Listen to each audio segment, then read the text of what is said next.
Pan India sensation rebel star Prabhas నటించిన latest movie Salaar భారీ లెవెల్లో ఆడియన్స్ ముందుకు రావడానికి సిద్ధమవుతూ ఉండగా సినిమా వరల్డ్ వైడ్ గా 345 కోట్ల ప్రీ రిలీజ్ బిజినెస్ ను సొంతం చేసుకుని ప్రభాస్ కెరీర్ లో second biggest pre release business ను అందుకున్న సినిమాగా సంచలనం సృష్టించింది. కాగా ప్రభాస్ నటించిన రీసెంట్ మూవీస్ బిజినెస్ లెక్కలను గమనిస్తే బాహుబలి పార్ట్ 1 సినిమా 118 కోట్ల బిజినెస్ నందుకుని అప్పట్లో రికార్డు సృష్టిస్తే బాహుబలి 2 352 కోట్ల బిజినెస్ నందుకుని అప్పట్లో ఆల్ టైమ్ రికార్డును నమోదు చేసింది. ఈ రికార్డు చాలా ఏళ్లు కొనసాగింది కూడా.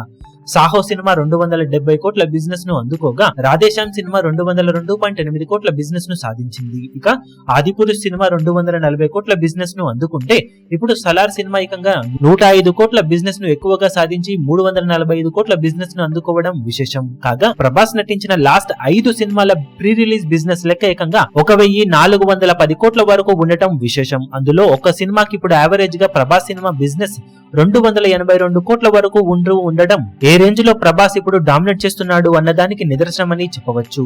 బాక్సాఫీస్ దగ్గర భారీ అంచనాల నడుమ వస్తున్న సలార్ మూవీ ఎంతవరకు అంచనాలను నిలబెట్టుకుంటుంది అన్నది ఇప్పుడు ఆసక్తికరంగా మారగా సినిమాకు ఏమాత్రం టాక్ పాజిటివ్ గా వచ్చినా సంక్రాంతి వరకు బాక్సాఫీస్ ను ఓ రేంజ్ లో షేక్ చేసే అవకాశం ఈ సినిమాకు పుష్కలంగా ఉంటుందని చెప్పవచ్చు. ఇప్పుడు ఈ వీడియో మీకు నచ్చినట్లయితే లైక్ చేయండి, షేర్ చేయండి, ఛానల్ ను సబ్స్క్రైబ్ చేయడం మాత్రం మరవకండి. ఏ చిన్న అప్డేట్ ను మిస్ అవ్వకూడదు అనుకుంటే బెల్ ఐకాన్ ను ప్రెస్ చేయండి.